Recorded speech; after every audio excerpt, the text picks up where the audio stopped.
Is a child born out of wedlock condemned? According to the Bible, imagine this: the announcement of a new life. It should be a moment of pure joy, right? But for so many couples, a nagging question overshadows everything. A terrible fear they keep to themselves that they don't dare to ask out loud, especially in church.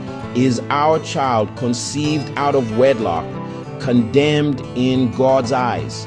Do they carry some kind of spiritual burden that will follow them their whole life?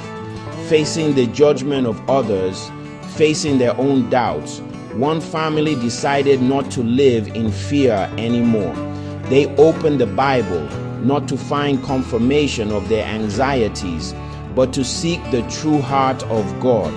And what they discovered about the law, sin, and especially the immensity of grace could change everything for you too. We're going to explore this together. To truly understand this fear, we need to be honest and look at the texts that seem to build a wall in front of us.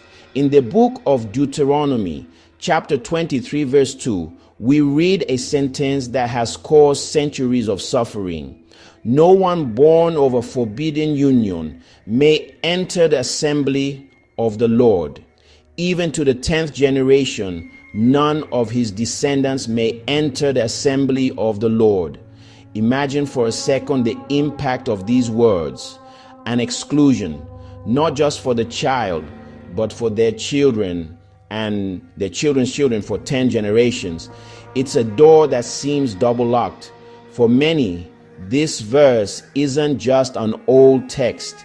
It resonates in whispers, in the looks of others, in that feeling of being less than, of having a disordered family in everyone's eyes. So what was the purpose of this law exactly? In the context of ancient Israel, its goal was to preserve the social and religious purity of the nation. The phrase assembly of the Lord referred to participation in the public and religious life of Israel. It wasn't a statement about eternal salvation or a person's worth. But let's be honest, when you're a parent consumed by guilt, these historical details don't really comfort you. Guilt makes us believe that our mistakes harm those we love most. We tell ourselves, because of me, my child starts with a spiritual handicap. Our fault has marked them. We find ourselves in King David's cry in Psalm 51. Surely I was sinful at birth, sinful from the time my mother conceived me. This anguish is real. This pain is legitimate, and the Bible doesn't pretend to ignore it. But it doesn't stop there, because if the story ended with the law, we would all be lost. Thankfully, that's just the beginning. So what do we do with this verse? Are we prisoners of this 3,000-year-old declaration, or does God have another message for us, a much bigger and more powerful message? As we continue to read the Bible, we discover something fascinating. God has a habit, you could say. He chooses and raises up people whom the world and even the law would cast aside. Take Jephthah. The book of Judges is very clear. Jephthah was a mighty warrior. He was the son of a prostitute. He was driven out by his own brothers, who told him, "You are not going to inherit anything in our family because you are the son of another woman." He was the ultimate rejected child. And yet, when Israel was in danger, everyone turned to him to make him their leader.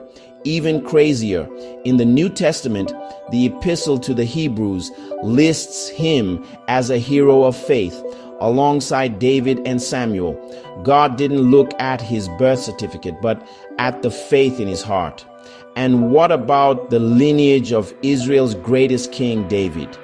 His own genealogy, the one that leads all the way to Jesus, is full of irregular unions.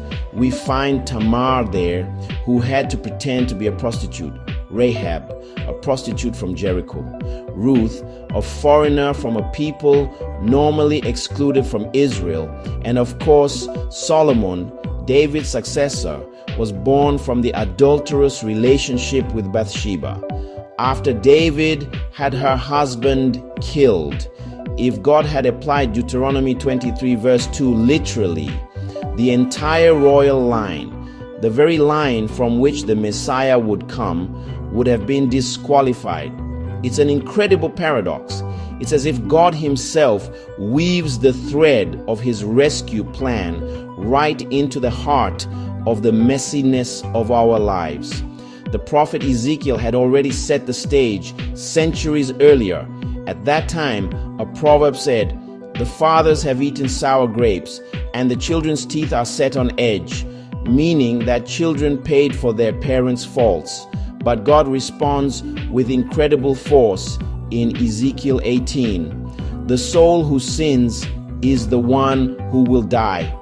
The son will not share the guilt of the father, nor will the father share the guilt of the son."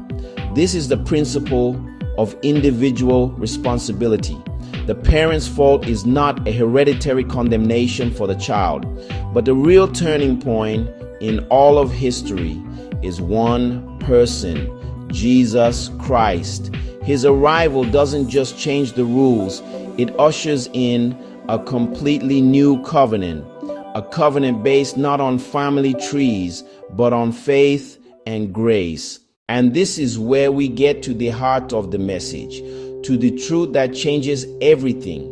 If the old covenant was under the sign of the law, the new covenant, sealed by Jesus, is under the sign of grace.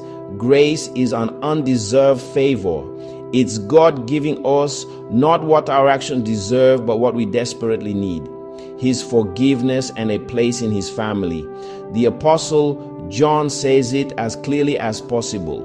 "Yet to all who did receive him, to those who believed in his name, he gave the right to become children of God, children born not of natural descent, nor of human decision or a husband's will, but born of God."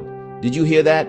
Becoming a child of God does not depend on our lineage, the circumstances of our birth, or our parents' paperwork. It depends on one thing: placing our faith in Jesus and being born again by the action of God himself. Deuteronomy 23 spoke of exclusion from the earthly assembly. Jesus, on the other hand, speaks of inclusion in the heavenly family. The question is no longer, can this child enter the temple? But is this child loved and forgiven through Jesus? And the answer from the gospel is a huge yes. The child born out of wedlock is not defined by their parents' mistake. They are defined by the love of their Creator.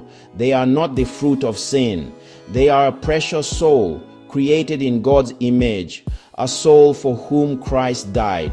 In God's eyes, this child is a blank page, ready to receive the signature of grace.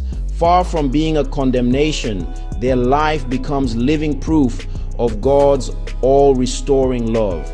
Does this mean that parents' actions don't matter? No, of course not. The Bible is clear that marriage is God's ideal plan for the family. But repenting for parents isn't about living in shame forever. It's about accepting God's forgiveness and raising that child, that precious gift, teaching them to know the infinite love of that same God. Today, the vast majority of Catholic and Protestant churches emphasize compassion, love, and the full inclusion of these children, affirming that they are loved by God and can fully participate in church life. They are in no way considered inferior or condemned. The child is not a mistake to be fixed. They are a treasure to be cherished, a gift from God. In the end, what started with the fear of a single verse ended with the discovery of an entire Bible filled with grace. The Bible is not a book of rules to crush us, but the story of a God who restores, who forgives, and who loves unconditionally. So my brothers and sisters, if you are a parent in this situation, if you carry this weight of guilt and fear for your child's future, listen closely to this. Your child is not a mistake. They are not a condemnation. They are a gift. They are wanted, known, and loved by the Creator of the universe. The sin surrounding their conception was nailed to a cross 2,000 years ago. Their identity is not child born out of wedlock, but child of the Most High God, a status freely offered through faith in Jesus. If this message spoke to you, if it healed a wound, I'd like to invite you to 3 things. First, share this video. You don't know who around you is fighting this battle in silence. Your share could be the answer to their prayer. Second, if you have a story about how God's grace has transformed your life, share it in the comments. Your words can encourage so many others.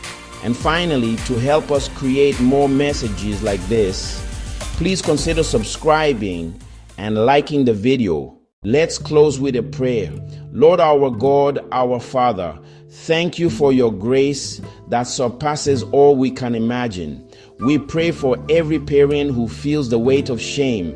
Pour out your peace upon them. And we pray for every child, whether conceived in or out of wedlock.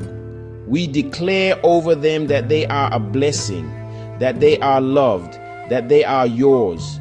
May their lives be a shining testimony, not of human weakness, but of the infinite power of your saving grace. In the mighty name of Jesus, we pray. Amen.